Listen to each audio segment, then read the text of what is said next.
Reader Mail. Number 5 and a little bit of number 4.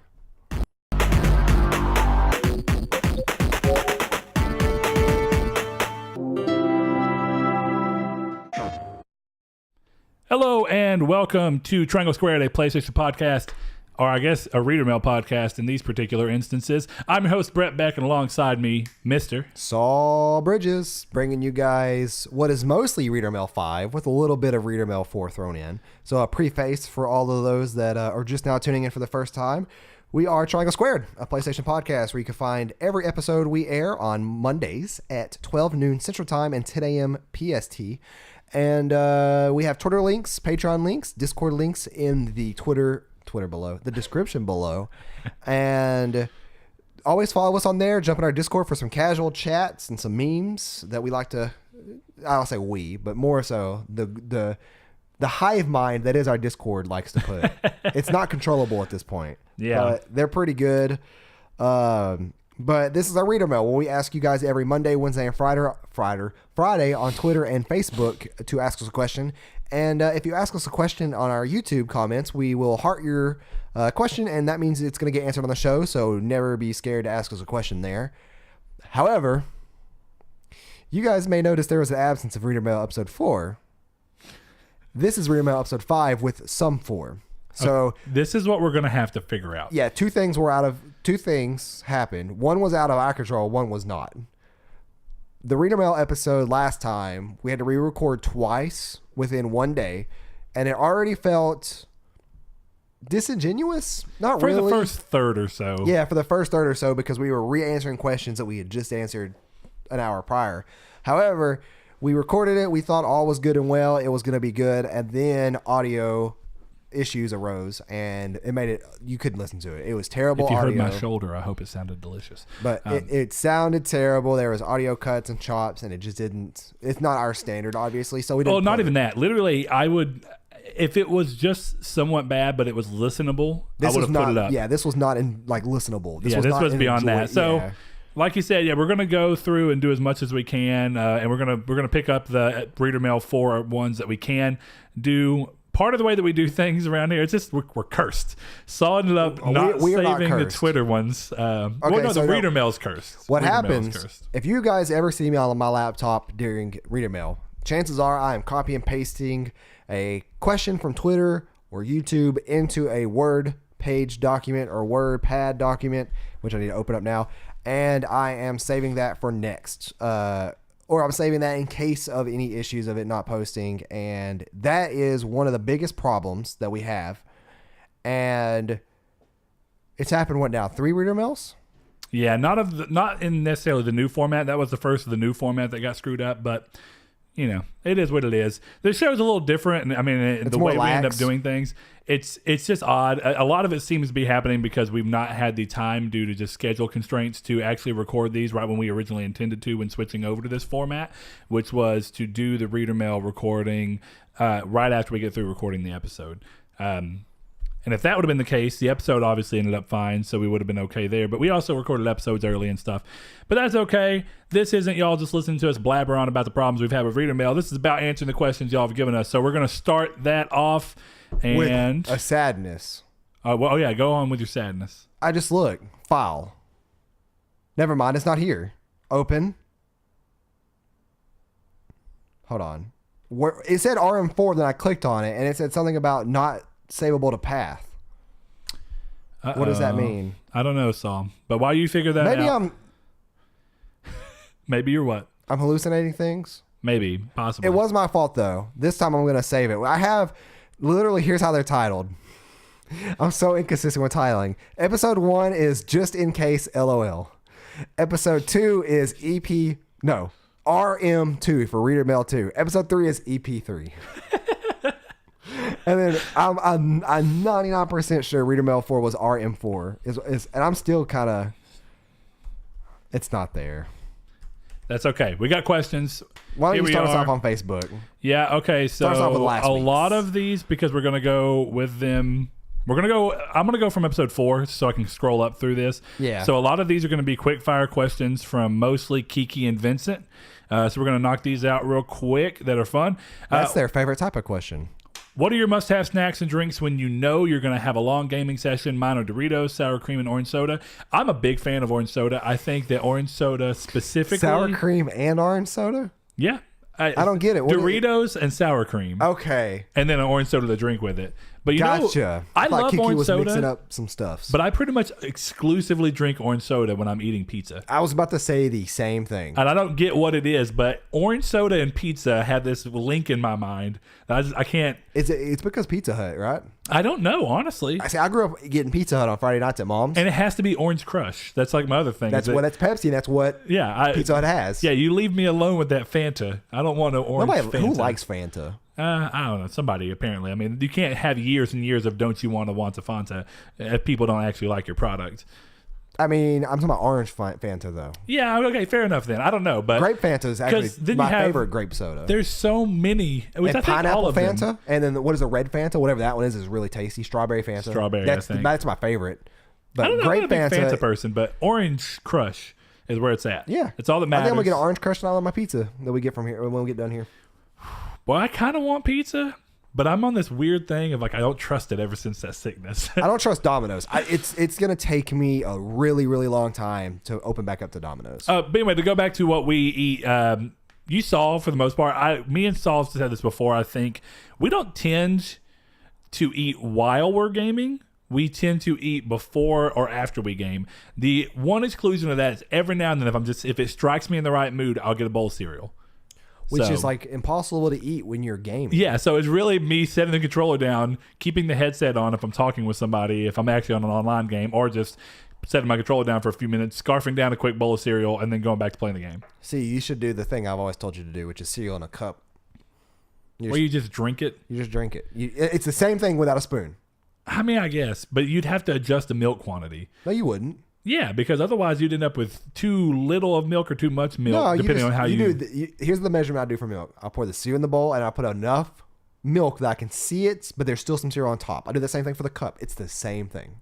Well, let's try that. I don't know. We'll see. I'm not saying you're wrong, so I'm just saying I got to try it. Do that with Lucky Charms and thank me later. Or take some Lucky Charms and throw it into a blender with some vanilla ice cream, and you got yourself a good milkshake. That also sounds pretty good. I don't normally get Lucky Charms, but I do like them. You got to puree the Lucky Charms. You got to pulse it a couple times, too, because then you got the marshmallows real nice and finely grinded, so they're not turning little pebbles in your ice cream. Well, you heard it here. Probably not first, but you heard it here. I'm pretty sure that out. Burger King did that. But yeah, Burger King did a series of like cereal milkshakes that were all pretty good, though. Actually, I heard the Fruit Loops one was really good. Yeah, and I also had the Cinnamon Toast Crunch one, and that one was surprisingly good as well. Oddly enough, all three of these, Cinnamon Toast Crunch and Lucky Charms and Apple Jacks, no, Fruit Loops. Oddly enough, all of these are cereals you can eat dry. They taste just fine. Oh, that's true. Yeah, I think most cereal tastes pretty good, just fine. But Raisin Bran. There's definitely some Raisin Bran's awful with milk. I love Raisin Bran. But you're saying that's bad without milk in it? Yeah, who's gonna eat dry raisins and no? You gotta let them soak a little bit. But for me, you also like soggy cereal. A little bit, yeah. Well, Raisin Bran I actually prefer to be crunchy. Okay. I don't like Raisin Bran Crunch though because I'm weird. I don't like almonds in my cereal. I don't like almonds either. For me, I've said it before, but it's kind of changed. It's even changed since we answered this question on the last time we recorded it, which is crazy. So that kind of shows you how much can change in 2 weeks. How our questions and answers could potentially change. But I like Chex Mix a lot for something savory. Okay. I get that because the saltiness of a lot of it. Saltiness. There's not a lot of grease left on your hands after eating Chex Mix. And it still has that pretzel component. And you can just eat it right out of the bag? Yeah, you can just eat it right out of the bag. Now, however, I will say that we got a gift card to Target. And one thing I don't typically buy a lot, I bought in the past, but it's been a long time, is the giant carton of Goldfish crackers. Like the thing that's the size of a milk carton. It's like $10. Yeah, I know what you're talking about. Get one of those. You obviously it has like a top like an old traditional milk cart where it has like a spout that you can pop open. You just take that seam down the middle and you break it so it's just a big square opening. You just hand fist Goldfish in your mouth as you eat. That is not an easy cleanup afterwards. Goldfish doesn't dust your hands that bad. Man, it's pretty just bad. One of those and you're done. Trust me, It's not like Doritos bad. Or anything, Doritos is like caked on there. It's good though. Cheetos is like caked on there. Yeah. All right. Now, that one wasn't a quick fire one, but this one is. Favorite color combination?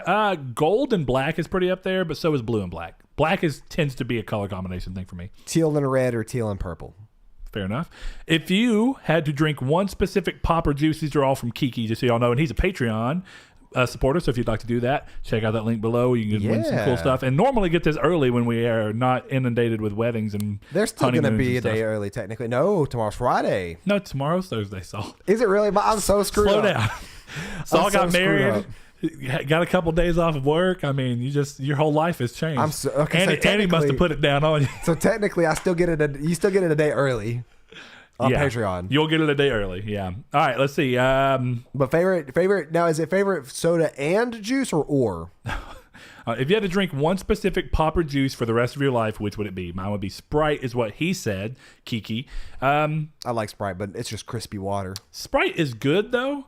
No, it's good. The great thing about Sprite is it's the one thing that you can go to when you've not had it for a while. You can go back to it and go, "Oh, this is kind of like this is good." Yeah, it is, because it loses its crispiness over time. Like if that's your main drink, the more you drink it, the less, because you become. It's the whole like there's no crisp. Well, it's there, but it's like you become so used to it. The same thing is like if you don't drink Coke for a long time, and Coke has got the most burn of. I hate Coke. I know you do, but it's only in dire situations. You've at least drank it. Like I had a Coke Zero at my wedding. This is what I'd say. Like Pepsi, even though people tend to use it as the Coke alternative, I don't think that Pepsi has immediate of a burn as Coke does, in my opinion. It's still there because all colas have it. Yeah. But I think Coke has got the most pronounced one, where if you go to drink it and you've not had a Coke in a while, it's like, whoo, I can feel it in my nose a little bit.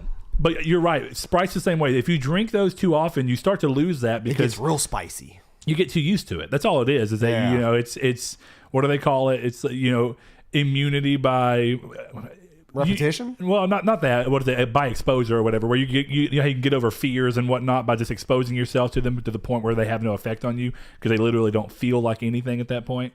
Like a perfect example of that, and this is moving away from a quick fire answer, but for a long time when being around people who drank and being around alcohol was just like super weird me out. Like, I don't know, it wasn't even like a weird me out. It just made me uncomfortable in a way that I did not understand because I didn't understand why it was happening. I just knew, I was like, well, I know I don't drink, but why does that put me, when other people are drinking, why does that make me so uncomfortable? And the way I had to fix that was me and Blaze going to a bar. And even though I didn't drink at the bar, it was just literally going to the bar and being surrounded for a couple of hours each time that we went. And to the point where about 3 or 4 times in, I got to the point where I also met some friends there that I didn't intend to meet there. I just walked in, and it's weird when you never go to a bar, and the first time you ever set foot into a bar, literally as soon as you walk in, people go, "Brett!" And I was like, "What? Who knows me here?" Yeah, it's very commonplace for people to hang out. It ended up being one of those things where, because I had good memories tied to it as well, too, like good experiences around it, and I got so used to it and being so put around it that now it doesn't bother me, and that's good because it used to make me so uncomfortable that I hated it. Yeah. And not even that, it wasn't even that I was getting mad at other people. I was getting mad at myself because I was like, why am I like this? But it's over, so that's getting there. I don't know, man. Specific pop. I would say Pepsi. I don't ever typically get tired of Pepsi. I don't drink pop anymore, so it's really Dr. one of those Pepper, things. But one of those two. Dr. Pepper will always have a place in my heart. So I think it's either going to be Dr. Pepper. I don't drink a lot of sodas anymore, though, so it's really hard. You know what? Dr. Pepper's it. If it had to be pop, he said or juice, but I'm not a big juice drinker either. Does Sunny D count as juice? It's like a drink. Yeah, it's kind of like, Sunny D is like the Yoo-hoo of orange juice. Yeah, Yoo-hoo is disgusting either. It's not really orange juice, but it's like orange drink. I don't understand how people like Yoo-hoo. Yoo-hoo's good, man. It's not like, once you realize it's not milk and it's like water, it's like it all of a sudden has it's still good though. It has a unique flavor. I mean, it has a unique flavor, but there's like no creaminess that you just realize that if this was milk, it'd be creamy. Well, what's weird about it is it doesn't even taste like chocolate milk to me, but that's what everybody in their mind equates it to, because I guess it's the closest thing you've ever had in a drink that was chocolate. It's like, well, you know what the best chocolate milk is, right? The one you make at home, which is like Hershey syrup and milk. No. What? Syrup? No. What do you use? Syrup chocolate milk is awful. Do you use powder? Yes, Nestle. You're just old. Here's the bigger thing. You ever put Nestle on ice cream? I read that. You're going to say Ovaltine. Hold on. Ovaltine. Have you ever put Nestle on vanilla ice cream and then just, and this is going to sound weird, it's good both ways, slowly mixing it into the ice cream to where it becomes like a Nestle chocolate ice cream? That's really good. And then as the ice cream starts to melt, when I was a kid. Nesquik? Yeah, Nesquik. You keep saying Nestle. I guess that's the same thing. I don't attribute that to the same thing. But Nesquik. To be fair, Nesquik. I can make you a better chocolate milk than that. But listen, the greatest thing you could do when you're a kid and you had those bowls that had a straw that goes down to the bottom.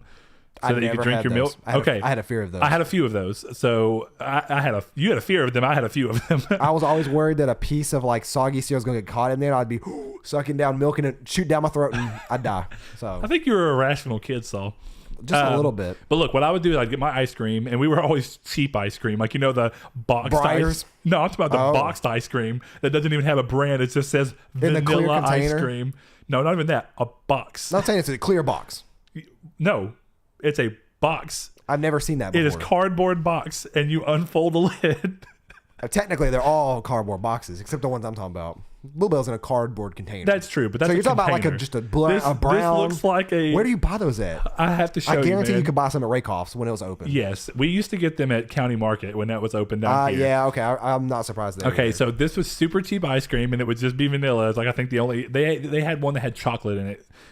Most of them have been replaced by the big plastic tubs that you can get now. See, those are the ones that we had every now and then. Yeah, this was boxed ice cream. If you know about boxed ice cream, hit us up. Tell Saul. Saul, next time we go to Walmart, I think they still sell boxed ice cream. I don't know if that's true. I've never seen that. But I will show you, if nothing else, on here. Or you can look it up. But look, you get that, you pour it out, you get a little bit of Nesquik on it, you slowly kind of churn it into it so it turns chocolatey, and then you kind of eat the ice cream over time, and then the melted ice cream makes chocolate milk that you can just drink when you're done. This is poverty. That's it. Is that it? That's disgusting. Look, man. That's clever. Yeah, I've seen that. But yeah, look, that's it. You see the vanilla ice cream? That's Kirkland's signature. That's Costco. Look, there you go. That's what I'm talking about. It's boxed ice cream, and it's weird, but Panda Paws. That's what you do. So that's why it's delicious. It's from India Mart. India Mart? Okay, I don't know what that is. I don't either. It's Perry's ice cream. We spent more time on that than I intended to, so let's do it next. This is their favorite kind of question. What video game made you cry a lot throughout the adventure? Kingdom Hearts 3 for him is what Kiki said.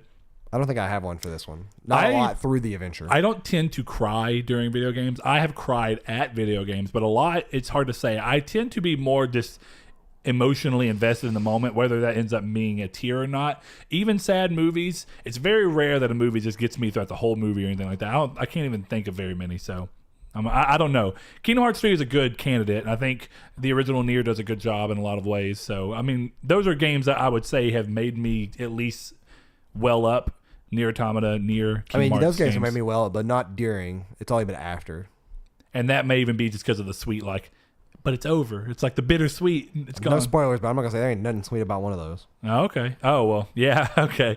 Okay, let's see. Kiki asks, does pineapple belong on pizza or not? Nope. I've never had it, so I'm not really going to weigh in, but I'm just going to say I wouldn't. I'm not going to try it unless it's free and it's there. You've never had Hawaiian pizza? Nope. It's not good to me. But there's two reasons. And that's it's with Canadian bacon and pineapple. I love Canadian bacon. Both of which I don't like. I love Canadian bacon. I don't care for Canadian bacon. Love it. I don't hate it, though. It's okay if it's on like a meat lover pizza. That's what I typically get it on, though. But if you just get the 5 meat. Hold on. Have you ever seen the people that get just a Canadian bacon pizza, though? That's disgusting. No, I don't. It's not something that works well on its own. It's ham. It's like having ham and bread with no cheese. It's fancy ham. I mean, it's ham. It's curd. It's actually from a specific part of the pig. Is it really? Yeah, I looked it up. Is all of it the same? I was like, what makes Canadian bacon? And you can go look it up. I think it's a specific cut, like where they cut it out. Probably like the thigh or something. I think it's around the neck. So it's something that has a little bit more richness and flavor to it. Canadian of people to do to a pig. All right, let's see. What was the first job or jobs you guys ever had?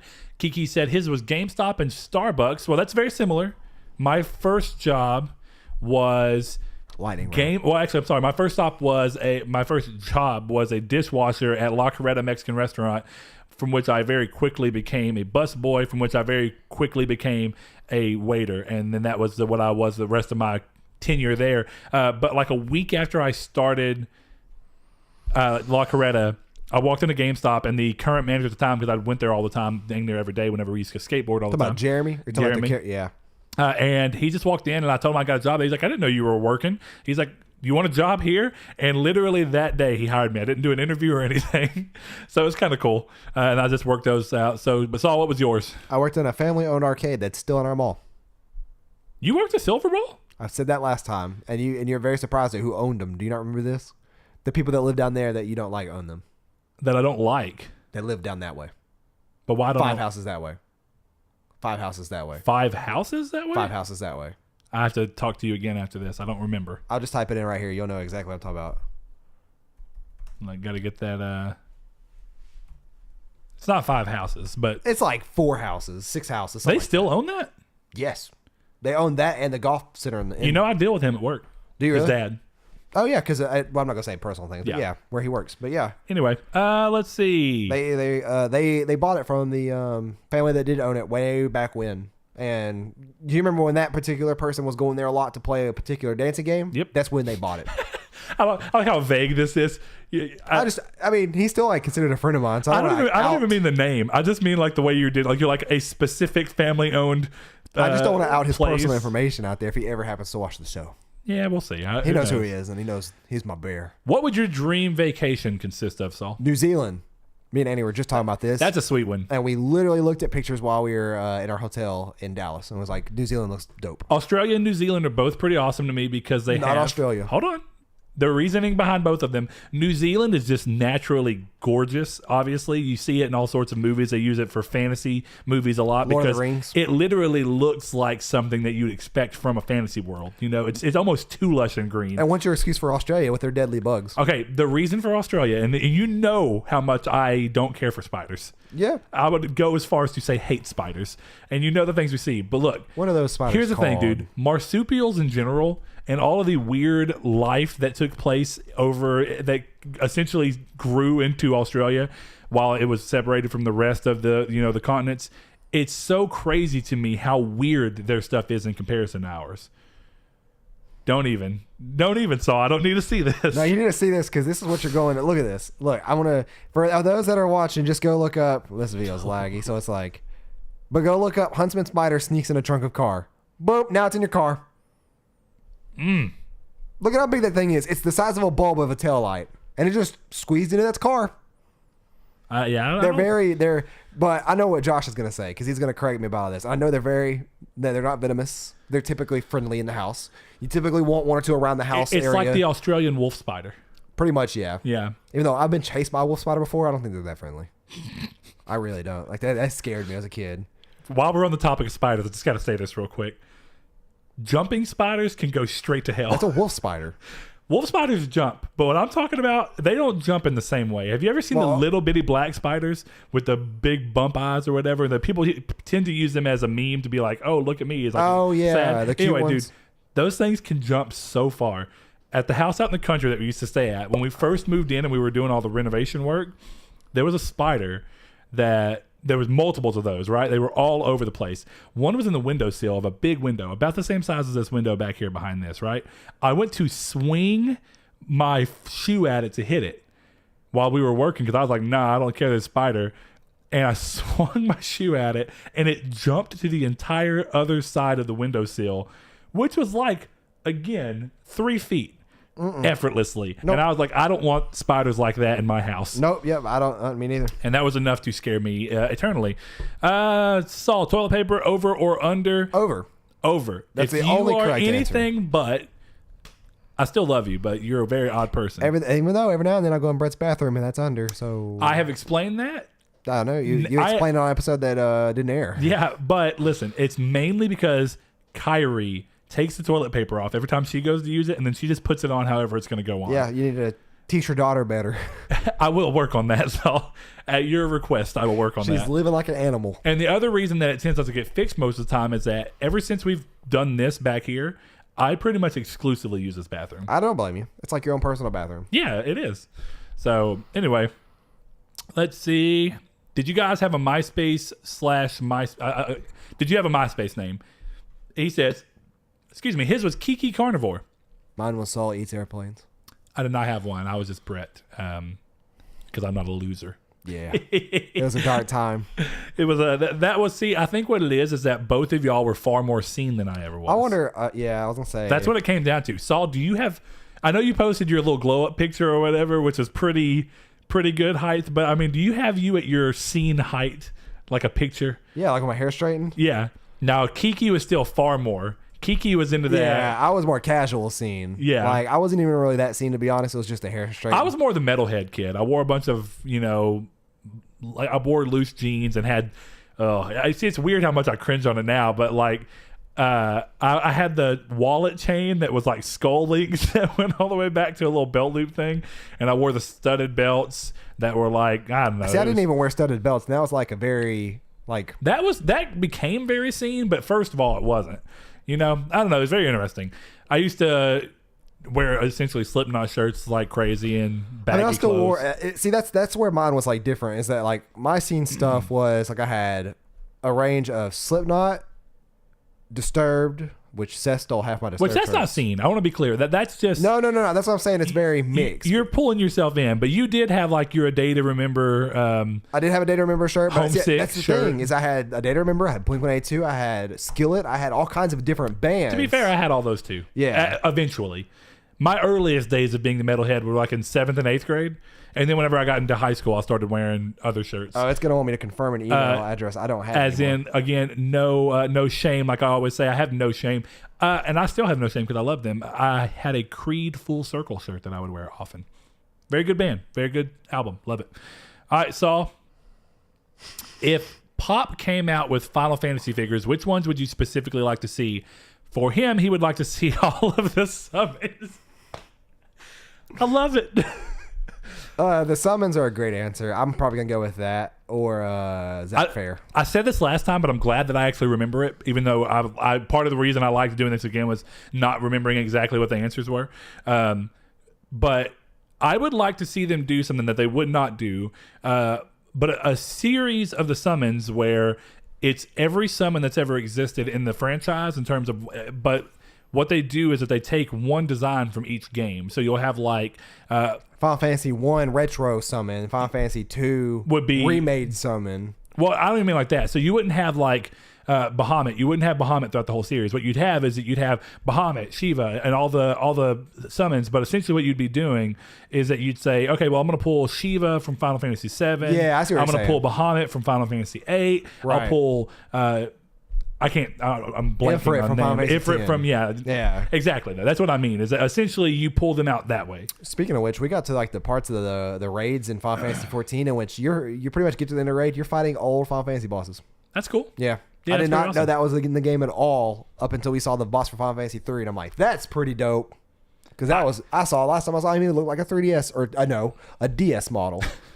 I would also take an emo Cloud Pop. I like those a lot. Actually, why is there not an emo Cloud Pop from Kingdom Hearts? I just want Zach Fair and all the summons. I'll take all the summons. Yeah, Zach Fair's a good that's answer actually too. a really good idea. Saul, what would you do for a Klondike bar? Nothing, because those are disgusting. Yeah, we learned this last time. Saul apparently thinks Klondike bars are disgusting. They are. I It's don't think that they're cheap, delicious. nasty chocolate that doesn't have a taste to it. Now, what I will say is there is a way that you could get me to eat a Klondike bar, and that is the Reese's ones. They have Reese's Klondike bars? They do. It's Essentially still the same thing? thin, shitty chocolate, but the inside has like Reese's in it. So it's better. Well, hold on, like Reese's is it ice cream that's like brown and all flavored to be Vanilla, Reese's, or is it and then vanilla with Reese's chunks? Reese's chunks. You got me there. Tell you how you fix that. You make the chocolate on the top and the bottom Oreo chocolate. How do Bam. you spell Klondike? KLONDIKE. Oh, that's what it is. Okay, I was like, I can't spell. I was trying to do C, but yeah, they are really, really good. See, that's what they look like. Okay. All right. Fair enough. But normal Klondike bars are disgusting. I don't know what I would do for a Klondike bar, but I'll tell you right now, I would do some stuff. I'll do anything for right now for Sonic some chocolate. Blast. I mean, it's for some ice cream. Oh yeah, some Sonic Blast are good. Very but good. What's weird is I get really tired of the Oreo one, which is my go-to, because out of Oreos and Butterfingers, I like Butterfingers more. Okay. But do you know how hard it is to get Butterfingers out of your teeth? Like, yes. Like when they're like stuck to your molars back there. When they're cold, it's the worst. But that's my favorite blast. Have you tried doing a blast where you add in a second flavor? So like Butterfingers and Oreos? No. Well, it. I mean, not with Butterfingers. I've done it with Oreos and M&Ms. That sounds pretty good too. Yeah, it was pretty good. The problem with M&Ms is that they get rock hard. It depends. Except for depends on where you go. because a McFlurry, they for some reason, at least here, they're never frozen. It's very odd. I don't get it. I don't know if they're room temperature M&Ms put into that or what. But I don't know, it's good. but it's magic. But no, my go-to recently, because I'm normally Oreos or Reese's, and I just started getting Oreos and Reese's together and been like, yeah, this is good. Works out. Saul, have you guys ever snapped into a Slim Jim, Kiki ass? I like Slim Jims. They're okay. I'm not really big beef jerky fan, and even Slim Jim's not really beef jerky, even though it's trying to imitate beef jerky. I like the Jack Link's version of a Slim Jim. It's like the same thing, but like it tastes better. Well, and it seems a little more actually kind of mimicking to beef jerky. It's a little more substance. Slim Jim's like... Not really. It just tastes better than a Slim Jim. Maybe I'm thinking of the wrong thing, but have you ever seen... This is going to be worse. Have you ever seen people do the Slim Jim or whatever beef jerky that's essentially like in a skull-style can that you like pull out and dip? It's like a powder. Dude, those are good. They taste good. They feel disgusting. It does feel nasty. Like it feels like you're chewing dust. But that's the best tasting beef. But they really do taste good. That's the best tasting beef jerky substitute there is, by far. Like if you don't have beef jerky, that's the best thing to go to. Yeah, I mean, fair enough. They do taste good. And they look so dumb. Yeah, they do. I don't know why. They almost seem like they're entirely marketed to people in the South who spit. Yeah, pretty much. It's like, hey, I almost wonder if people who spit in the South use that as a way to get off of spit. Like, so if they do chewing tobacco, they use that to get off of chewing tobacco. That'd be interesting. Yeah. All right. Let's see. Liquid body wash or bar of soap. Liquid body wash. Bar soap dries me out. And partially because I'm lazy and I just use whatever body wash my wife buys. Yeah, and I use dang, I forgot the name of it, but it's a black pepper body wash that's really good. It's also. Well, I used to worry I was gonna smell like a girl, but I didn't care. There was this Caress brown sugar or something. I hate Caress. That it's like I'm allergic to it. It smells delicious though. Right now we're using this thing that I'm really liking, and it's lime. I don't remember the brand, but it's like a lime scented one, and I'm really loving it. And then we went to a hotel room with Hannah whenever she was doing her boardroom thing, and this was the night that I bought my 500 million PS4. But anyway. I took a shower there and they had this Paul Mitchell stuff that smelled like lime. And I was like, man, this stuff smells amazing. That's what this is. This is literally from I haven't ordered this. I have another one at home, but this is Molten Brown recharged black pepper. That stuff smelled so good that I took, like, it's complimentary. So I just took the rest of the bottle with me.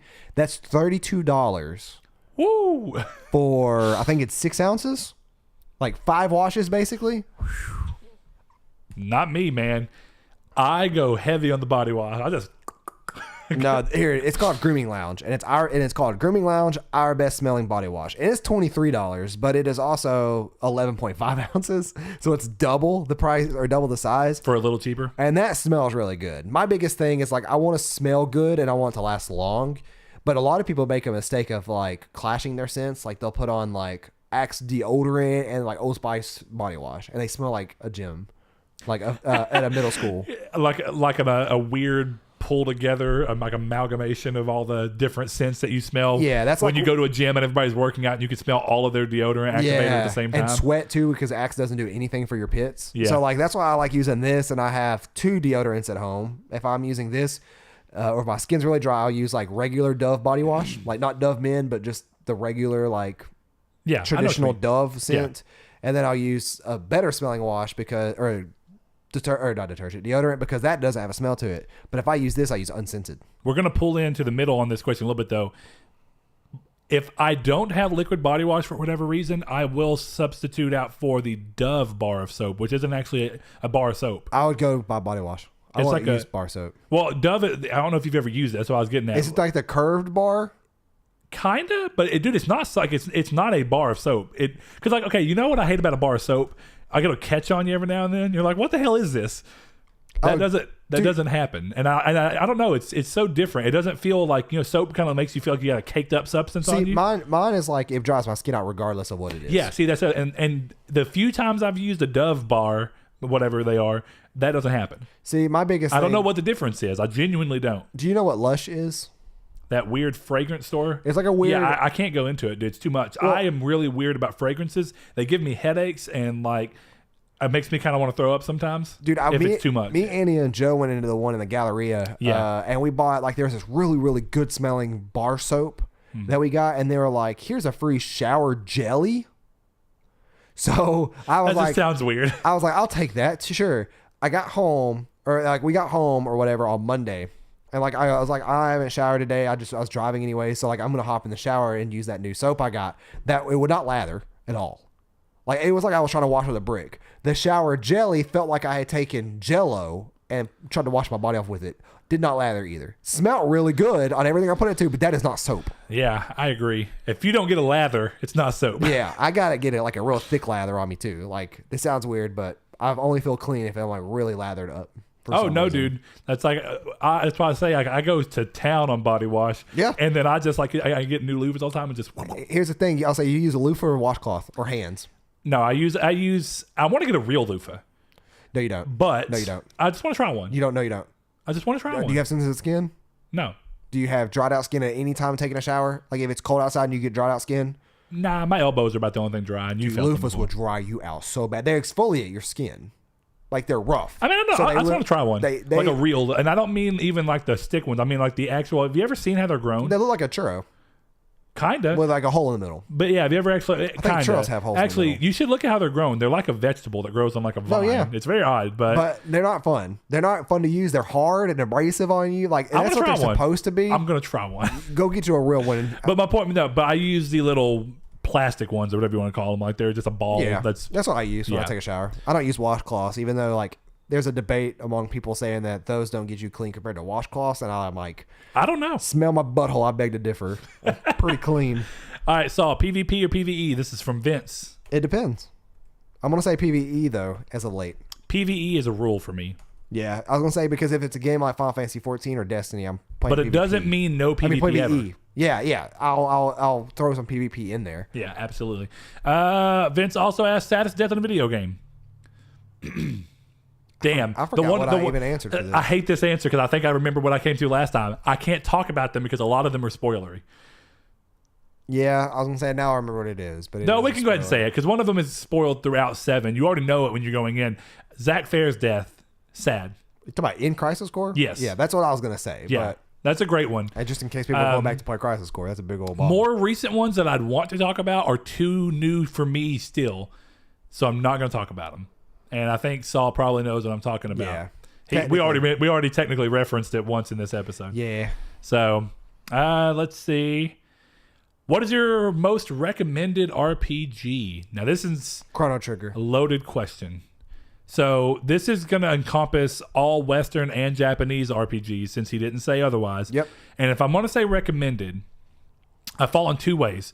There's recommended because it's the one I like the most, and then there's recommended because it's the one you think that's most to a point where people who aren't necessarily familiar with RPGs may really like. And I think if I'm going to go between the two, I think it's always a really good opportunity to introduce people to RPGs by letting them play games like the Elder Scrolls series, be it Skyrim or Oblivion. I think if we're talking about recent, Skyrim's going to hold up a little bit better, even though I think Oblivion does a lot of things a little more to aid you to be a little bit more fun. Oblivion's got some ridiculousness to it that's kind of fun that they took out of Skyrim. That I wish it was because Oblivion you could float on paintbrushes. That's what I mean. There's a level of Skyrim took partially because of that cold snow and like dark color scheme. They went with like that dark element thing, so they really tried to serious up the story and the gameplay mechanics to mirror that. But I think that's definitely a great one to start off with. I would argue that I think even The Witcher 3 is a pretty good starting point, but The Witcher 3 is even better if you've played RPGs before and you come into it. It may be a little too daunting if you've never played an RPG.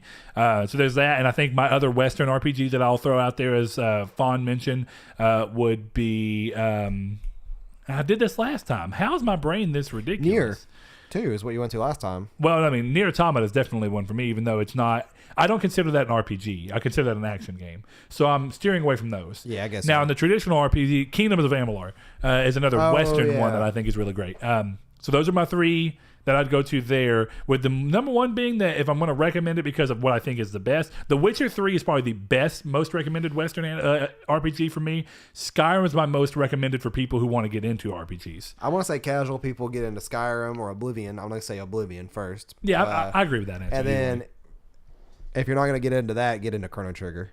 Because then that'll open you up to other JRPGs. And that's your JRPG side, yeah. And as far as JRPGs go, I actually do think that Chrono Trigger is a pretty good answer, or even Chrono Cross. Yeah, either one. I think Chrono Trigger is going to be the one that the way that game's handled in the end is really, really cool, and relies on some really cool stuff that you can do with it. I'm not going to spoil anything. I'm trying to think if there's any JRPGs that I consider to be accessible. in an interesting way. What do you mean accessible? Like, do you mean anybody can play it? Because technically any kind JRPG. of like you can come into it and there's not a big learning curve to understand what you're doing. And I don't necessarily. The thing is, sometimes I think we take for granted how much we naturally understand. Ni no Kuni? Maybe. The Yeast series, or East, whatever they're called, however you pronounce them, the ones that have Adol Christian, those are actually pretty, but they're still action oriented. It's hard to say. If that's not considered action, or then we might as well consider Nier. Yeah, I was gonna say the Nier. Fair enough. All right, that moves through that one. El Chabib had a question on Twitter that even though you deleted the post for the other one, you can go grab that. So go see that. I definitely want to get that one out to him. And I actually had two, of course. Go find them. It should be March 6th. February 10th and onward. So 2 weeks after February 20th, the 10th, and you'll be in the right range. So that would be his two questions.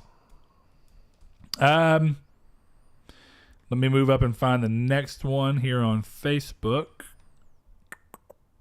You said February 10th? Yes. That is right. Okay, I was like, that can't be right. Then I realized that March is missing days. I mean, February is missing days. Yeah. All right, let's see. Josh Drago asks, what world would you want Sora and the gang to visit just to see what their Keyblades look like? Does not have to be a Disney-related world. He would like to see Sora visit God of War world. That would be dope to see Brock and Sindri make a Nordic-style Keyblade, and that be where it came from. I think that'd be awesome. And to kind of see them, that would be a cool world for them to visit if we were going to take Kingdom Hearts outside of that and just make it a world, because it'd be cool to see them and kind of have them involved with the weapon side of things. And it could be almost like God of War's own Chip and Dale. Pretty much, Chip and Dale respond to the normal Kingdom Hearts universe.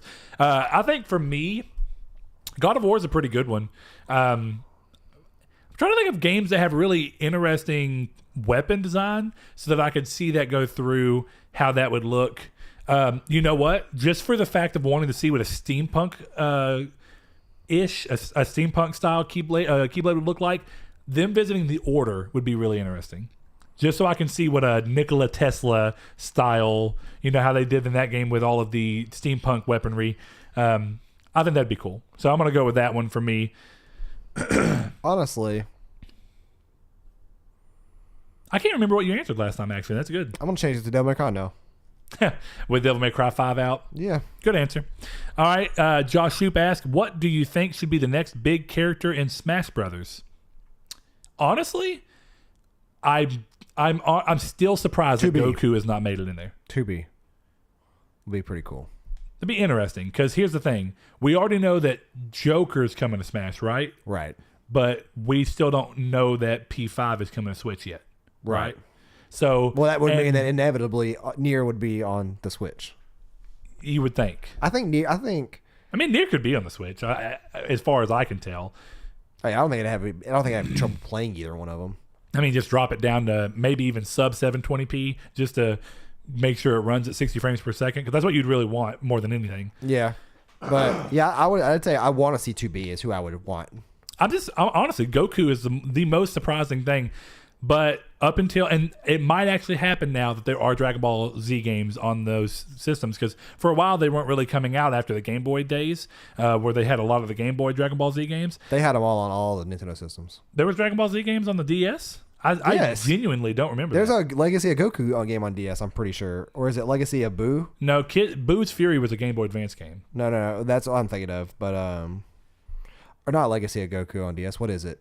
Supersonic Fighters was a GBA game. Yeah.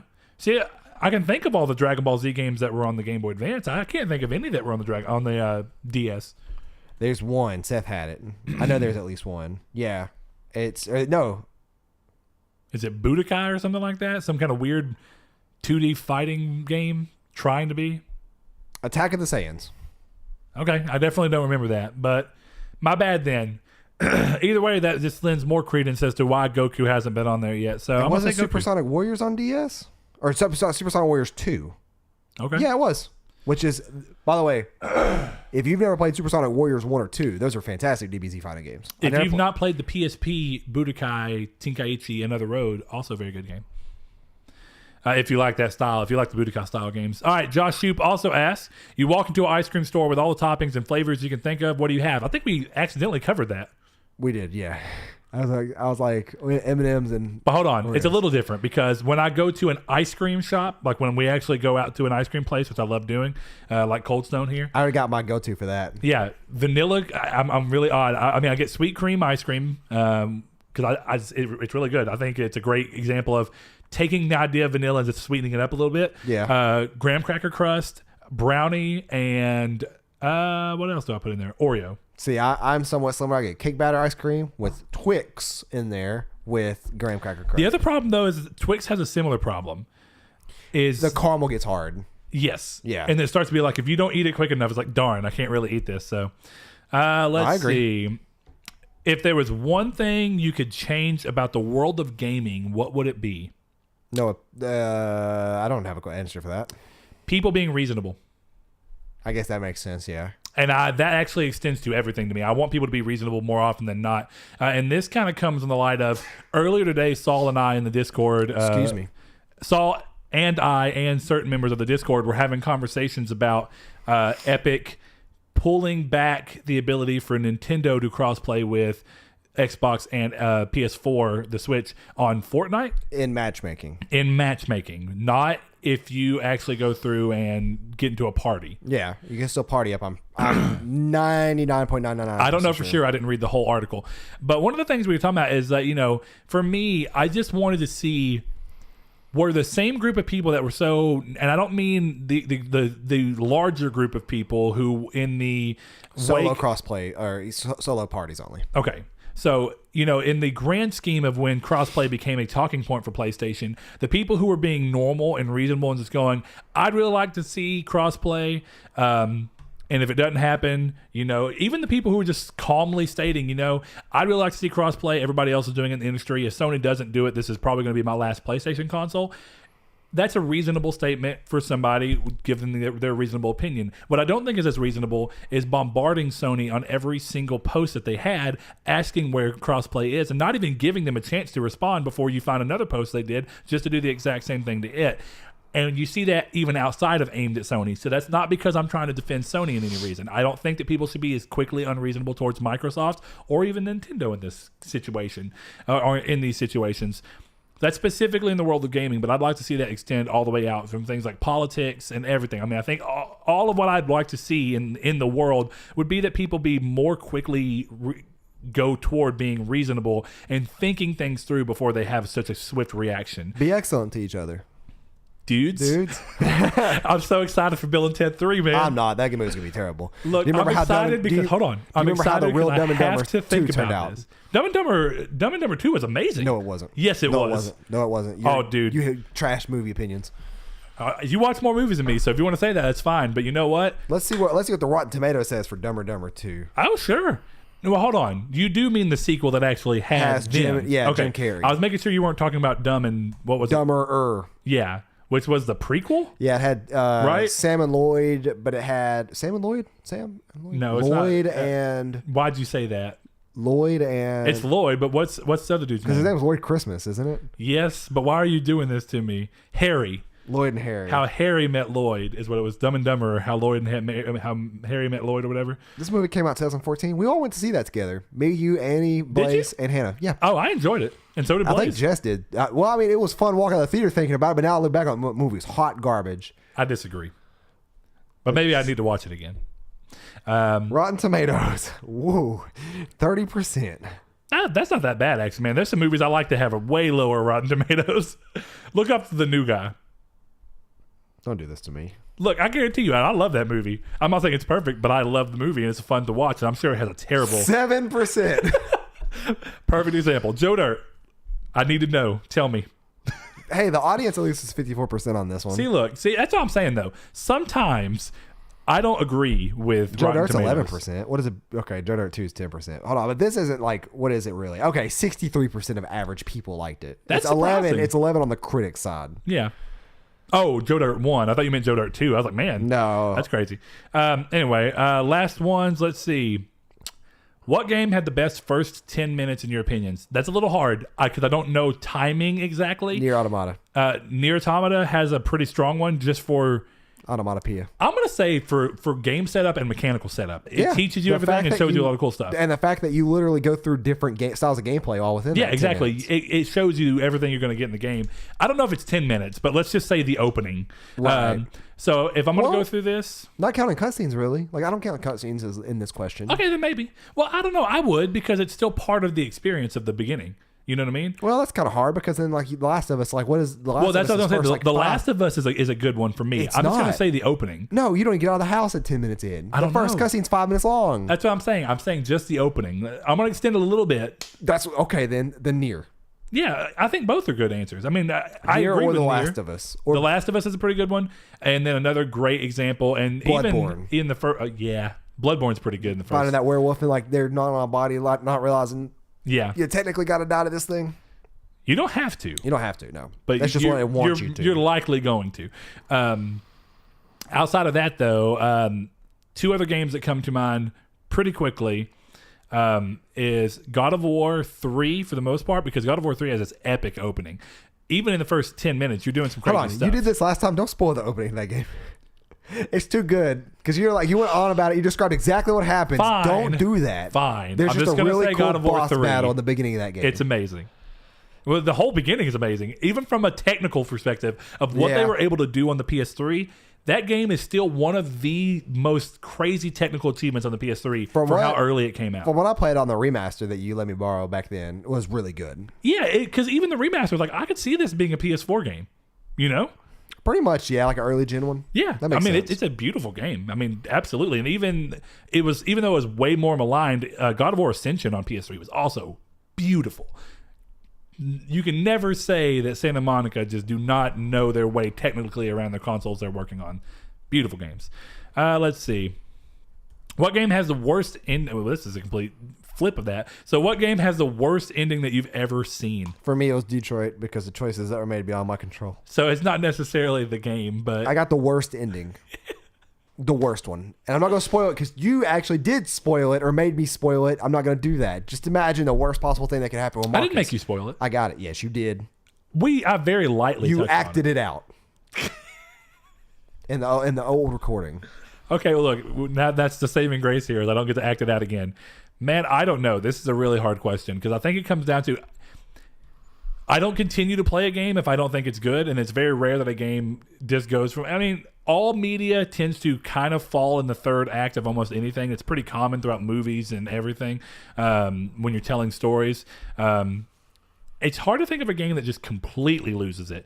I'd almost say that, there's games that are like Kingdom Hearts, which pick up all their pace towards the end, because all the Kingdom Hearts games kind of do that, but Kingdom Hearts 3 really did that.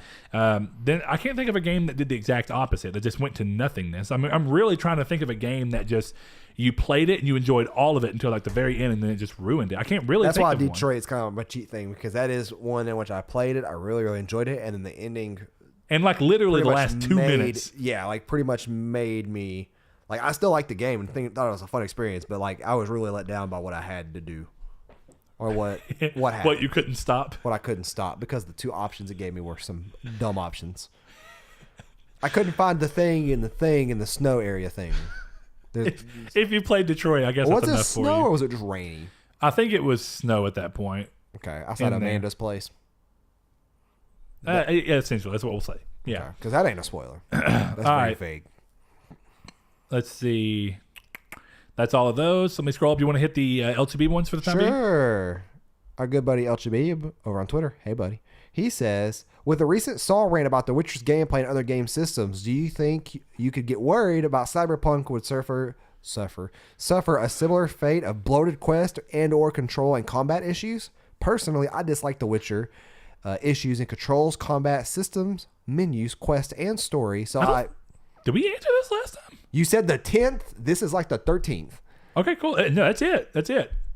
I don't remember this question, so we may have missed it last time. No, we had it in there. We answered it. So he said, I'm definitely swayed away from Cyberpunk. However, it looks more promising, but I am cautious about it. Thoughts? I agree, because I did not like the combat in The Witcher 3. I thought it was very dull, and I thought it was very...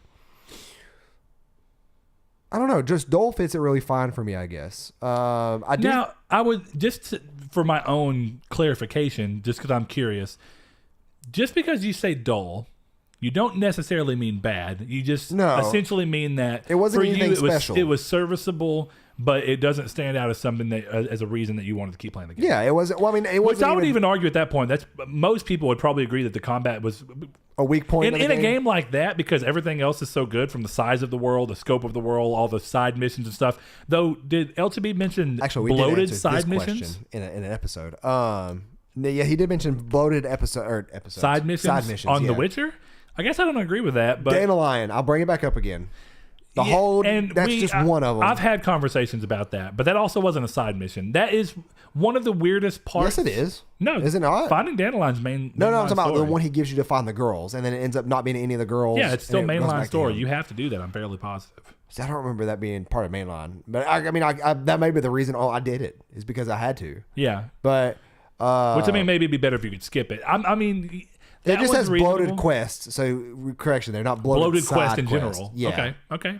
I don't necessarily agree with that either. I think Saul's example is one thing where I do see. I don't necessarily know that I agree, but I see what you mean in terms of the running around and it feeling pointless, to an extent, and Dandelion quests. But so the overall thing is, do we think that we'll see similar problems to what he experienced in The Witcher with Cyberpunk? If we do, the thing is that I like that design and aesthetic so much in a game that I almost would probably just suffer through it. You'd be able to look through more of the game. Yeah. Yeah. Where Witcher has like high fantasy, which is another thing I love immensely, but I couldn't get involved with the characters. I couldn't get involved with the story. I couldn't get involved with the motivation to do any side quest of any kind because I didn't see any progress in it. Well, and if you don't like the characters, why would you go any further? I mean, exactly. That's so fair. Even if it had buggy or bad choice to mechanics, I should say, or bugged mechanics, I would say, yeah, I would still probably power through it because I like what the world is going to be in. Yeah, I think if nothing else. So you didn't like the characters in The Witcher. That's going to be an interesting. I did not thing. like Yennefer. I did not like. Did you at least like? I liked your sidekick. Whoever I can't think of his name. Your sidekick. Your main sidekick. The main guy that travels with you. In Witcher 3. But it starts with a B, I'm pretty sure. I don't know. Nobody travels with you. Yeah, it does in the beginning of the game. Let's see. I don't know. Yeah, he's like your... Nobody like forcefully travels with you that I can remember. Yes. He goes to like the first town with you. Like you may see him. No. I guess I don't consider that to be traveling with you. Like when you're just out and about playing, he's there with you. I mean, yeah, he's with you for the Griffin quest. He's with you in the pub in which you get attacked. He's with you, like, he even tells you to go in our separate ways, and then you go do the fetch stuff for the Griffin quest. I want to say that starts with a B. Somehow I don't remember this. Let's see. It's been 3.5 years since I've beaten The Witcher 3, so... I know because I beat it while we were at home waiting to hear if Kyra was going to be able to leave the ICU, right? the NICU. So that was my escape. I know I didn't just make this character up off the top of my head. I know it. Saul? I hate to tell you this, buddy. I don't know who you're talking about. I know this did not happen. Well, Saul... He's the one that's teaching Siri. Oh, And then he comes with you, and he's like with you all the way up until the Griffin thing. He's not... He is with you all the way until the Griffin thing. He's hiding out in the pub the entire time. You're doing the Griffin stuff. But he's not like literally running around with you. That's what keeps getting me. He did during the Griffin thing. He helped you fight the Griffin. Maybe he helped you fight the Griffin. I don't remember that for sure. That's not Boromir. I can't remember his name, actually. I do know who you're talking about now, though. So, either way, I think as far as it goes, I agree with Saul. I hope that those aren't things, but I think there's strengths in other things like world building and literally depth and scope of the world. And the fact that I don't think we've necessarily seen this in a game in the same way. I think the closest thing you could say we may have seen in a game would be Deus Ex. I hated that game. Yeah, dude. Mankind Divided. I'll specify that because I actually have played the old Deus Ex games on PC. I did not care for that game at all. Those are dated.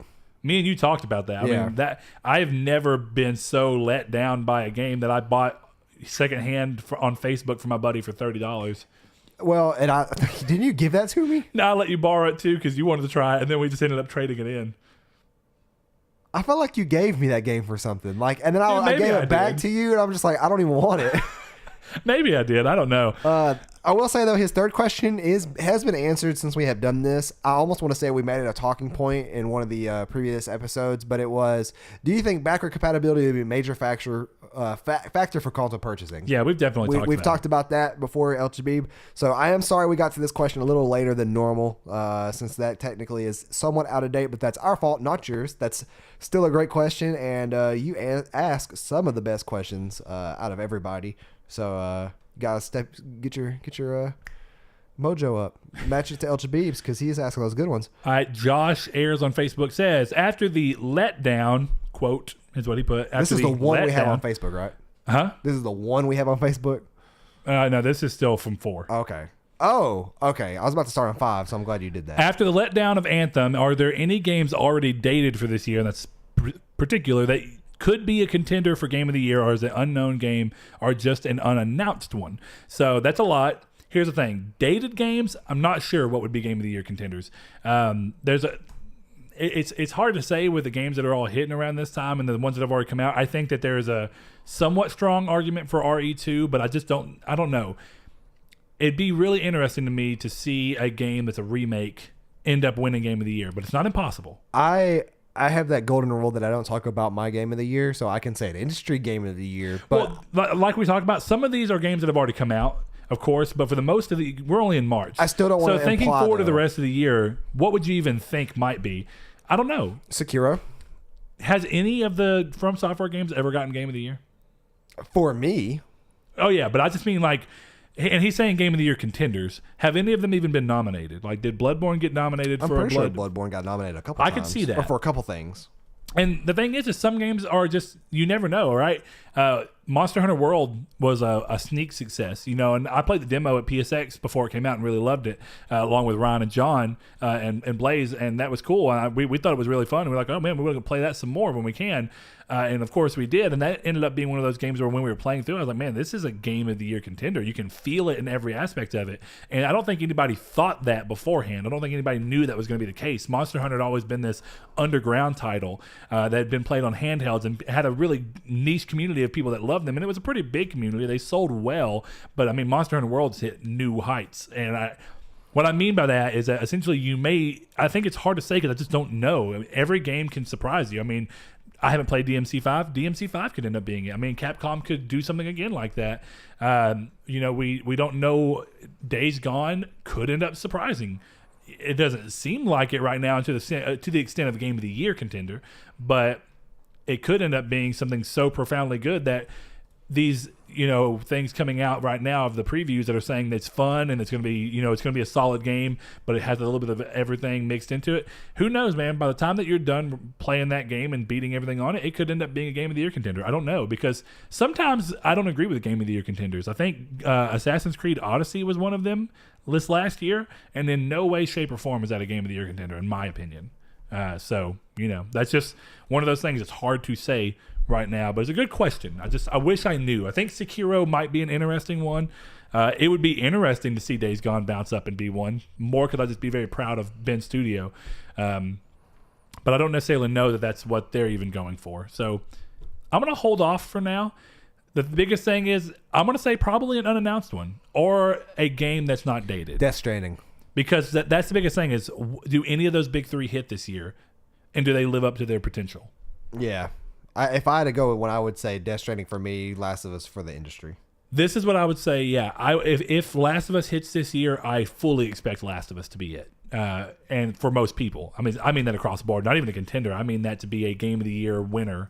And that's going off the pedigree that the first one saw with a number of Game of the Year awards. It's going to be interesting if that does come out this year, and I would have that would fight with that. If it and Ghost both come out, it'd be really interesting to see if Sucker Punch get a Game of the Year recommendation for once. Probably around Ghost of Tsushima. Last of Us is more of a common name. It's too big. Yeah. It's one of those things.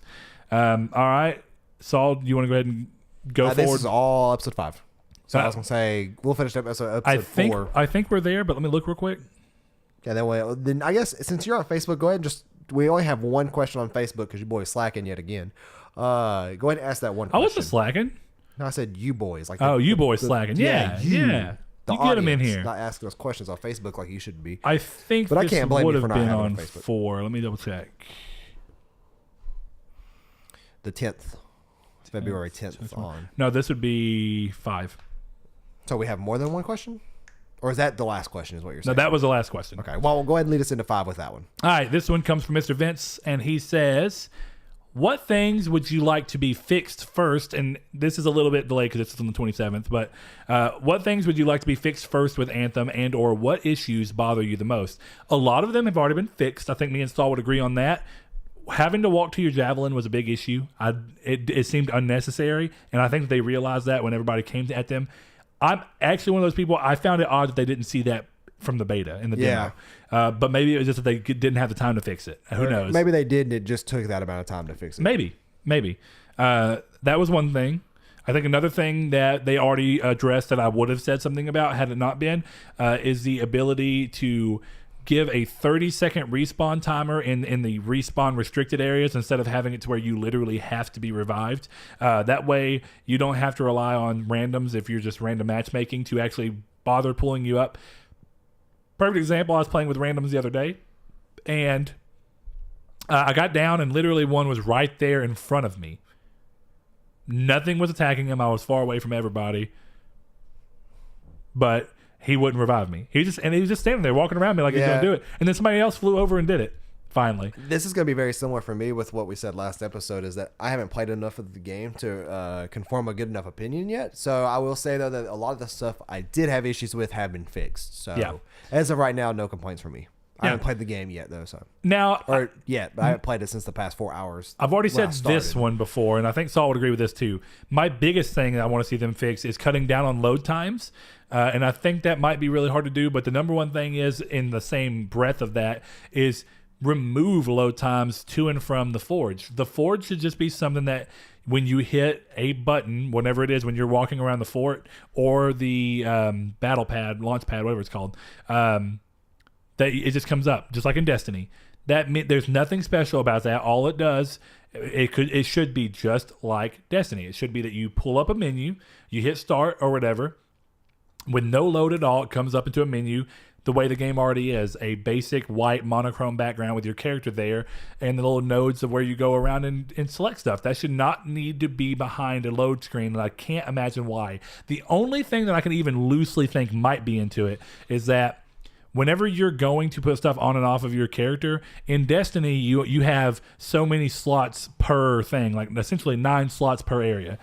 Whereas this game, when you're in the vault, you have everything that you've ever unlocked in there. Yeah. And that might be the only thing, but that seems weird and unnecessary that you have to load all that. Even if it means that they introduce an inventory system where you keep 9 items in each slot on you that you can quickly access by hitting start, and then you have to go into the forge could become the forge would become like the vault. Like you've got to go in the vault to get those, and then you can equip straight from the vault if you want to. Even though right now there's actually boycotts going on about that game. I don't know how true that is, because literally... That's very true. It's on the subreddit. Well, no, what I mean by that is I don't know how many people are actively participating in it. Oh, a lot of people. According to them commenting on subreddit, I don't know how... All I'm saying is I played the game at lunch today. Tons of people playing. Yeah, I was going to say that. Now, obviously, it's not going to shut the game down, but people are trying to take action, and I guess they're trying to do their best. And that was due to drop rate things. I haven't experienced any problems in the way... And maybe it's You're not to in-game yet, though, right? Yes, I am. Oh, you are? I'm trophy grinding. I'm in in-game. Yeah, pretty much then. That's right. I can play on Grandmaster. I play a little bit on I'm working on playing on Grandmaster 2. Dang, you're so far than I am. I'm still on the 3rd mission. I don't know. It seems weird to me, but maybe it's just because I haven't gotten legendary gear yet, because I've not been doing things that would normally lend to you, because I've been trophy grinding on easy. That makes sense. For the most part, because it speeds things up. We'll start off with Twitter, though, for episode 5, or we'll start back on the Twitter for episode 5, because that's the only one we have. We have Richard. He says, what do you guys think about the new Samsung Galaxy S10 and the Galaxy Fold? Absolutely love the S10. S10 Plus to be specific, but I am not going to buy that phone out of pocket. I actually just came into a free Note 9. So I'm going to get it in a couple of months. That's going to replace this as my daily driver for a while to see which one I like better. But the Fold is kind of cool. Not something I'm going to buy, obviously. It's more for those hardcore enthusiasts for phones, but something that's cool nonetheless. Yeah, I agree with Saul. The S10 Plus is... Actually, I'll say this. It's not the first time. Samsung coming back with the S8, doing a lot to make TouchWiz a lot better and look better, and the phone looking far different, and actually them taking a lot of risk, not something you saw Apple do at the time. The 8 looked really cool, and so did the S9. I think that was they realized they needed to do something, and I think they're still realizing that. The S10 comes stock at launch with the most recent version of Android Pie, which is great, and it's yet to be seen, but it seems like they realize they need to be up to date more. So if that means that they're starting to actually get their updates out and not be literally always one generation of Android behind, that'd be great. If they can get to a point where they get an update even 3 months after the launch, that'd be a huge improvement on what they've done. They're really bad they're just really slow at updating their phones, partially because of carrier pushing. So if you get an AT&T version, you have to get the worst carrier for the Samsung family. So it's just one of those things. But the Fold, going over to that, I think the Fold is a really bold idea. And sadly, I think Samsung chose the wrong way to go about it, and that sucks because they should have been the person who did it the best. They do have the benefit of being the only outsider right now, and that is that Motorola's making something, though. They are, what I mean by that, them being the outsider, of the 3 foldable phones that have been announced so far, one's from Xiaomi and one's from, I think, Huawei, if I'm remembering right. I think so. And then the Samsung Fold. But the Samsung is the only one that does the screen in on. That's pretty interesting. Yeah, it's a Razr. Yeah, it's that's the same pretty thinness and everything of the Razr. And that gives you the screen size you'd want. Yep. That's pretty interesting.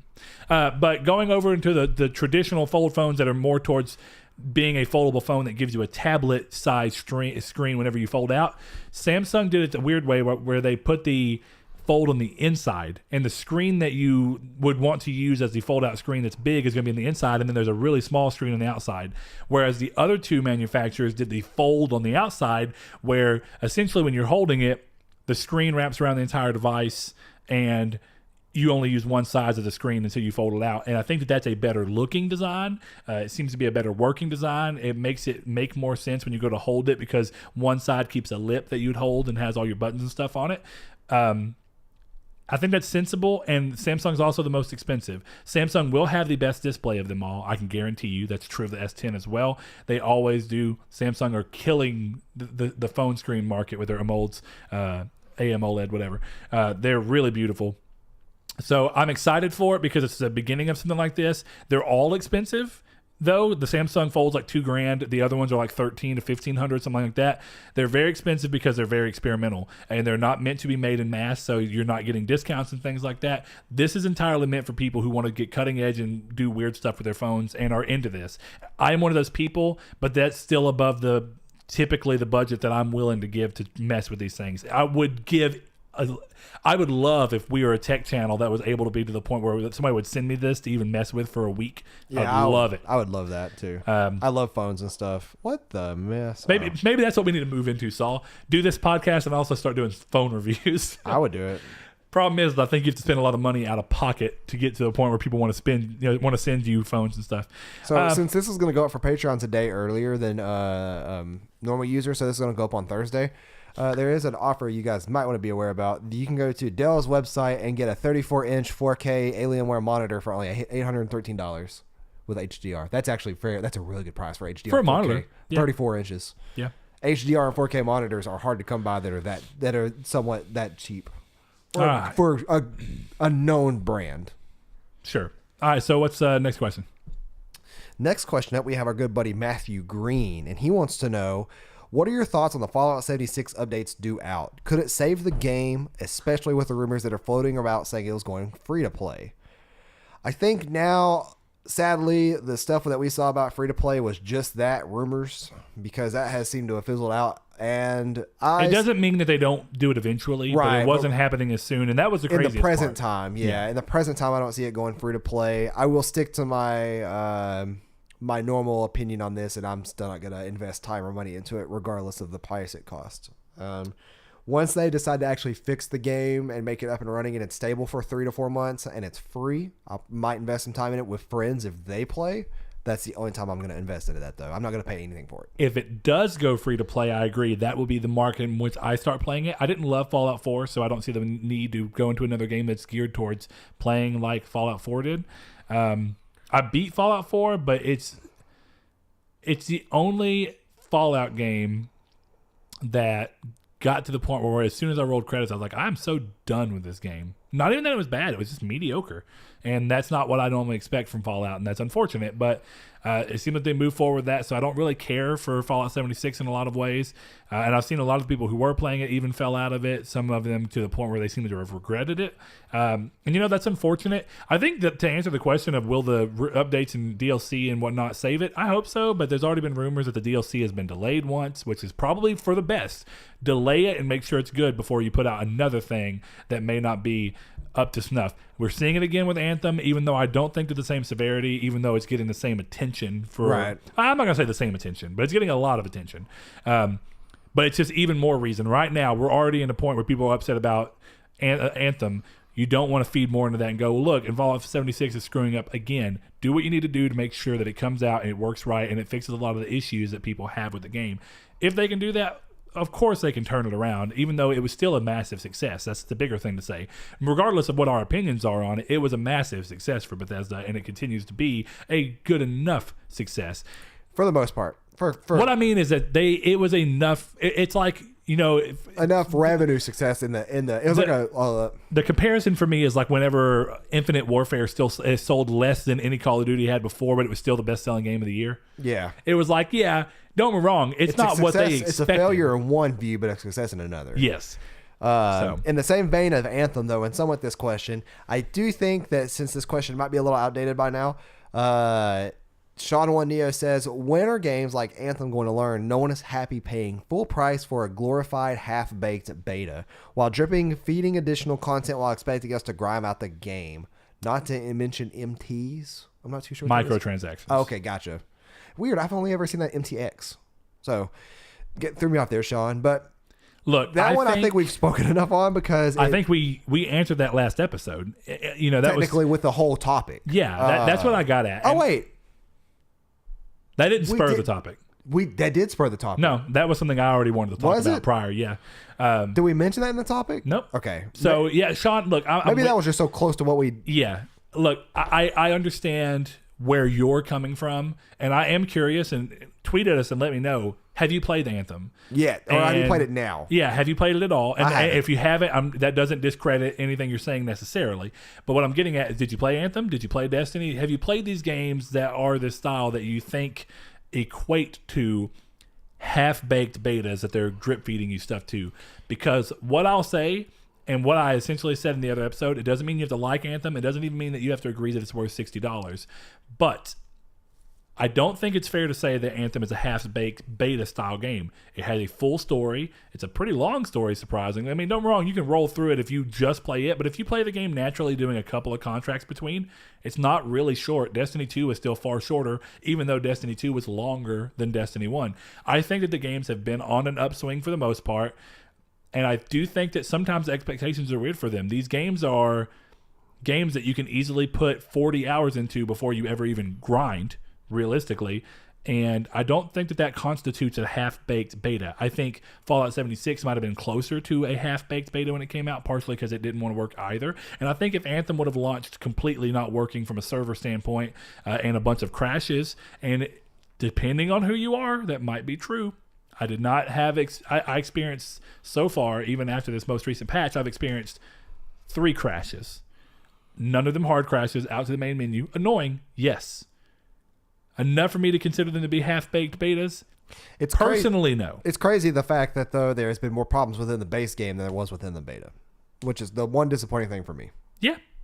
Because I was actually... well, I don't know, because my beta crashed, too. Yeah, but it's the beta crashing, the grinding, now the load screens, and then the crashing were the 2 main things. And the frame rate for some people, including me, were things for the beta. There's a lot more problems right now present than there was with that. There's more than 3 big problems. Well, I mean, what would you consider them to be? The hard crashing, for one, is one of the biggest things. Hard crashing doesn't happen anymore, apparently. Did they fix that? Yeah, with the most recent update. Okay. Well, see, and it never hard crashed for me before. It was apparently pretty rare. Everything in relation, what he's talking about, though, what I'm conveying, has been fixed. Yeah, yeah. So the loot, not the loot. What was it that they fixed with the drops? The drops being completely off. Yeah, and they've already fixed that quickly. Yeah. But yeah, that was And then the banning of players which this one's kind of like on BioWare themselves and not the game, but it's the banning the players for the loot. It's not manipulation glitch, but I guess it kind of is. It's not duplication, but it's like basically there's a loot cave system akin to Destiny 1 where you can just go in and run in and out and get loot and stuff and get higher chances of masterworks. And I've not seen that. Well, if you participate into it, you get banned. So don't. To me, that's not ban worthy. That is manipulating a system that they put into the game. Yeah, it's not ban worthy. And I think you should fix it. But yeah, you don't ban people for doing something like that. Definitely when there was no explicit rule against it. We have 2 more questions left, and the one is similar in the vein of Anthem. However, does not end with a question about Anthem. He says, Anthem, the game, was a drunk purchase last Friday night, but before that impulse buy, I had completely written it off as a possibility. However, I'm enjoying it. I guess that my question is, have you ever been influenced by anything other than your own intentions to buy a game? Who was that? That was our good buddy Eric M. That's I don't want to say his last name just in case that's what I thought. It doesn't want He's that a patron. We appreciate you. Good sir. Thank you, sir. I will say, though, that there's one answer that I know that's the both of us. Friends. Oh, yeah. Yep. Yeah. Friends Multiple is definitely games across friends. Realistically, that's the Division. When me and you bought the Division again, you'd already bought it once. But when we bought it again, I bought that game going in solo. But then I did buy it twice more after that. Yeah, because of the external factor of friends. Me coming back to Destiny 2 was primarily driven by feeling like it wouldn't be a complete waste of money at that point, and friends. When you think about it, I think that's the only real incentive other than myself, really. Yeah. Like I never. And I want to say that I've already technically touched on it, and again, not for any judgmental purposes. Nope. I don't drink, so I got the perfect one. That wouldn't happen to me. I don't do any kind of drugs, so I wouldn't be under the influence of. So let's just lump that together, though. I wouldn't be inebriated in any form or fashion that would make me buy something. Off that cheesy bread from Domino's, though. I will say, though, the biggest thing that I think a lot of people who played Xbox last generation bought one full price game to get something that was not worth full price in return. However, they did it anyways. That was buying Crackdown to get the Halo 3 beta. Yeah, that technically is an external force at that point because you're buying. It's something else that influenced me. Yeah. To buy Crackdown, but it wasn't Crackdown that influenced me. You know, it's funny. I bought it was 2 reasons, but it's still what's the external factor? I bought the Final Fantasy Type O remaster. Ugh.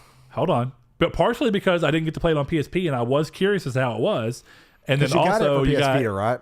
No, it never came to Vita because it was a PSP game in Japan. What were you about to say then? Like, what was the bonus? You got Final Fantasy 15 episode demo. Disguise. Yeah, that's right. Yeah. So that's the main reason I got it. I was like, I'm about to play up all on this, son. You could have just waited and like 3 weeks later like I did and played anyways. Who'd you fight in the... No, it didn't come out way later. Yes, it did. It came out maybe not 3 weeks, but it came out it was like 2 months later. Months later. Because you fought Behemoth in that, right? You talking about the Final Fantasy Ruby or I don't remember. Whatever, the Carbuncle. The stupid name of this thing. The Carbuncle demo? I don't that remember was way Carbuncle later. being in it. Huh? I don't remember I'm talking about the one where you snuck, like there was 2 of them. You snuck through to fight a Behemoth, and then you did like a city area. Yeah. Okay. That's not episode Disguise. Is it not? No, that was the Ruby Carbuncle demo that came out way later. There's no Carbuncle in that game, is there? There was. And actually, the whole point is that if you beat it, it was like a little, the little fox thing that ran through. Yeah, it was in there. It was because at the end of the demo, you're in the Lucius City that was shown in the trailers, and you're fighting a Behemoth or something like that. Yeah. And then before that, you shrink down and you're running around a house. Yeah, I remember that too. Yeah, that's Ruby Carbuncle because you have like a dream as a kid, and you roll through it. Yeah, that's the Ruby Carbuncle one I demo. played. Yeah, that was way later. Disgaea. That was like a year later. Is it Disgaea? Episode Disgaea or so Disgaea. Duscae. Duscae. Probably. I don't know how to say it. Our last question of the night comes from our good buddy Shawan Neo once again. I'd like to take a second to thank everybody for asking these questions. They've been fun. But he says, okay, so I've just bought Werewolves Within for PSVR because it was on offer on PSN. That's a good question. And he's heard good things about it. I spent 20 minutes waiting, but it doesn't seem like anyone is playing, and it requires 5 people. Minimum. Should I be entitled to a refund? What do you guys think? Absolutely. I think that anybody who plays a video game for less than 2 hours is entitled to a refund if they don't like the game. It'll never happen. Well, I don't know. Never. Not in those circumstances. What do you mean? 2 hours or less. Get any game back. I don't know. Again, I don't know if never. Maybe a couple of games that are too short for that to be a thing. But I think that if nothing else, 1 hour. right? I think if you can get into a game and you can play for 1 hour and you can decide that it wasn't what you wanted, just like Steam does, and Steam is perfect with Steam that. Is 2 hours because right? Like it's 2 hours or less, and playtime, not just because you. Yeah, it's not like it's actually timed off of the game, like you load it into the game. It's not based off of you sitting in a menu. What I like about Steam too is that if you are a serial refunder, they will block you from refunds, which is something Sony could easily do. Like they could take people who are taking advantage of it, and then they could make it to where some games aren't refundable. Like My Name is Mayo, you beat that game in 20 minutes. That exactly. Should be Certain refundable. games have to be outside of that rule. It also costs $1, so like you lost $1 to buy a game where you literally bought a trophy. Like that's it. Like that you got it. Yeah. You bought the game for what it's worth. Yeah. I do think though that like it'll never happen the way I want it to. Imagine, like, okay, I don't regret buying Anthem, but if there was a chance for me to have refunded that $60 on day one and bought Metro instead, and then come back and buy Anthem now, I would have done that. But there's not, because I bought it digitally, and that's not an option anywhere you go anyways. Yeah, if you bought it new, you can't return new games. Yeah. So I'd return it at GameStop for $40. I'd lose $20. Yep. Whereas now I'm just keeping it installed on my hard drive, and I know it's updating as every update comes out. I'm going to jump back into it by the end of this week. However, I don't foresee Sony doing that with refunds for some reason. I don't think that they've never mentioned anything like that. They have actually It was one thing. What was that one game? It wasn't even one game. It was something that they sent out in a questionnaire to emails to certain people. That was a year ago. Who PSN? I know, but all I'm getting at is it has been at least hinted that they've thought about it and that they even may still be thinking about it and how they want to implement it. Yeah, I mean. It doesn't. All I'm saying is that it doesn't seem like it's something that hard to implement. Obviously, I don't know the ins and outs of Sony's system. I don't know. I think it's probably more for legal reasons. But what are the legal reasons? If I can refund Anthem on Steam, which I know it's not on Steam, it's on the Epic Store. I'm pretty sure. Oh, I don't know about that one. Roll ahead. But I mean, oh no, it'd be on Origin or whatever. Oh yeah, it would be. So the hypothetical either way. But like if I bought Devil May Cry 5 on Steam, and then I bought it on PS5. Like there shouldn't be a legal reason why I can't refund it on PS5 versus Steam, unless it's an agreement that it's a console game through this console store. And I don't know for sure, but all I want to get at is that doesn't make sense to me. I'm not saying it can't happen. Yeah, I know. This is just to look at what the competition is doing in this space. Didn't Xbox introduce some form of a return policy? I have never heard of that until now. So you're gonna have to fact check that because I don't believe so. I do know Nintendo has.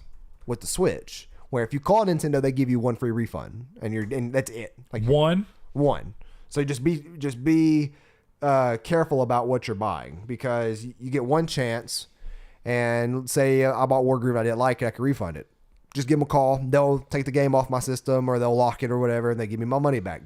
Easy peasy. Sony, however.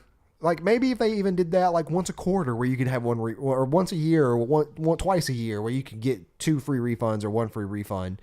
I'm not really in the position to like complain about like refunds. I don't need a refund. I didn't like miss my money, but I do understand that there are people who may get deceived into buying something on the PlayStation Store who should get their money back on certain things. And I also Fallout 76. One of the things we talk about is that we are fortunate enough. We're adults with adult income, so I don't have to worry about $60 on a game if I accidentally spent $60 on a game. I'm not even going to word it as adult income. I mean, we're fortunate enough to just have disposable income, whatever it be. Yeah. To the extent that I don't have to feel that bad about spending $60 on something if I didn't love it. I hate saying stuff like that because I know that there's more. I know that there is unfortunate people in this world, and I don't want it to seem like bragging or being overly humble, whatever it's called. Like, I have a full-time job and I pay bills. If I lose $60 because of a game was terrible, I'm not upset about it. However, that's not to say though I won't utilize a refund service if I had one to utilize, because then again, it is $60 that I can use on another game.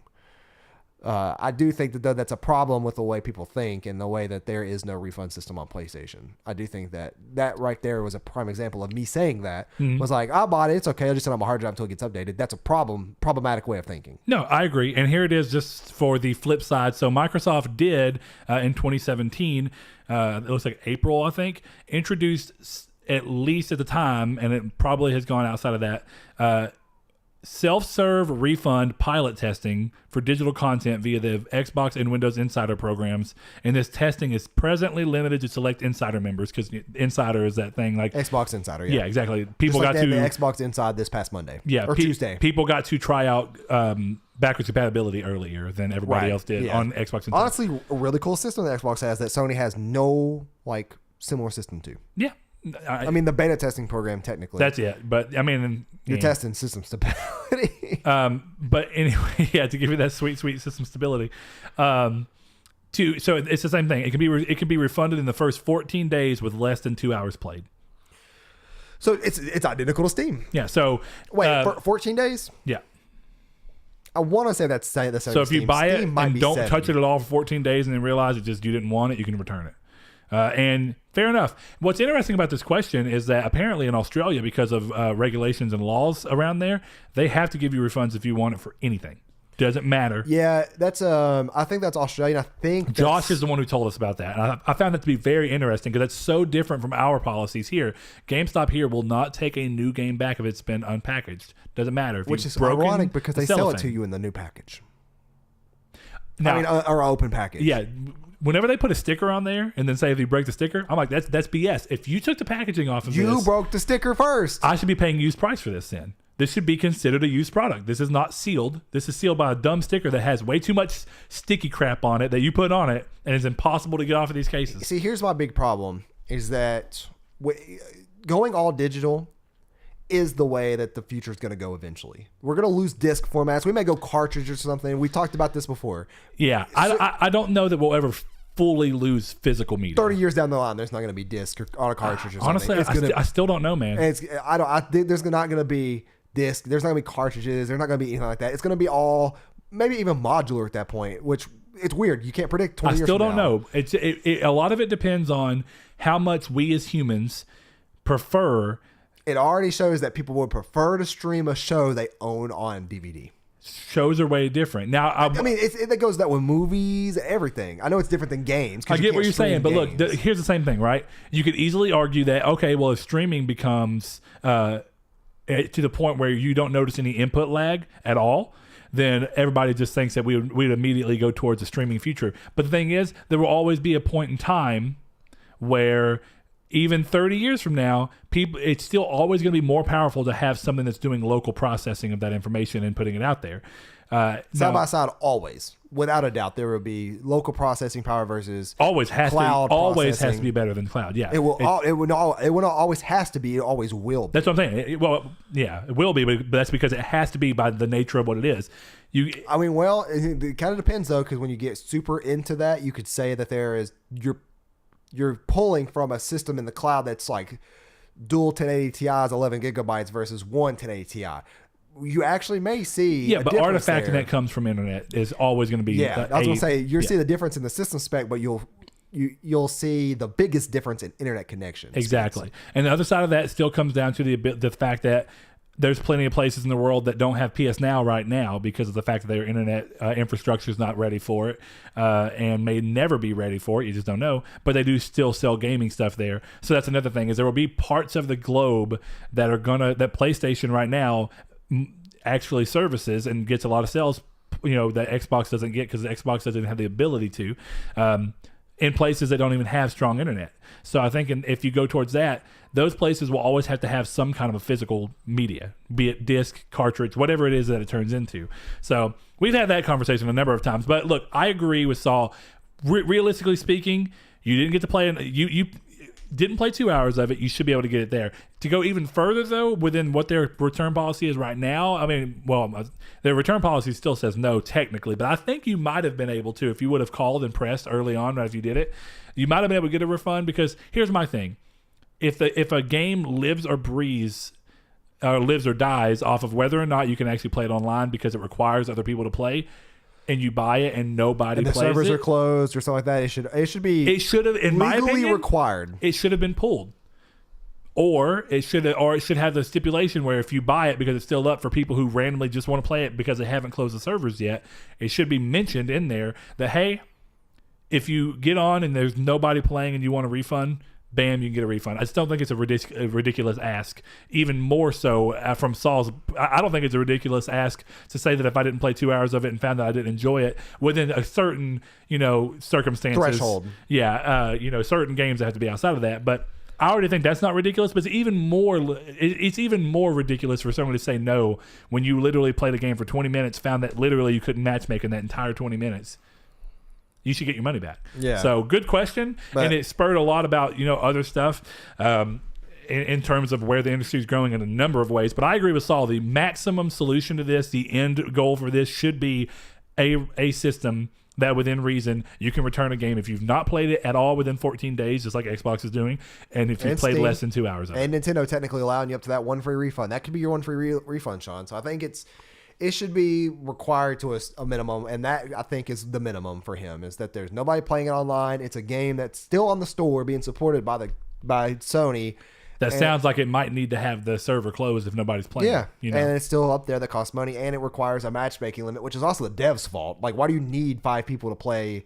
And I think that this is one of those VR games. It's like a boardroom type game, like where you play it. I forgot it was VR, yeah. And it was whatever Werewolf. I think it's one of those things where everybody has a role probably, and they can't skip turns. Yeah, okay, that makes sense. But why not just make an AI version so you can still play the game? Yeah, but that's on the dev at that point again. So if you have to have matchmaking, they should let you return it, but probably too late now since when you asked this question. But thank you all for tuning in to episode 4 and 5 of Reader Mail. Remember that you guys can always ask us questions every Monday, Wednesday, and Friday on Twitter and on Facebook. And on Patreon. I put it on there on Mondays, to be fair. If you'd let me finish, I would tell you that. But don't forget YouTube. So sorry. The YouTube comments. If you have a YouTube account and you watch our videos on YouTube, or even if you listen to us on a podcast service and that's the only kind of account you have, feel free to comment down in any YouTube video that we have that's current, like within the past 2 or 3 weeks, and post a comment asking us a question, and we'll heart the comment and answer the question on the next Reader Mail.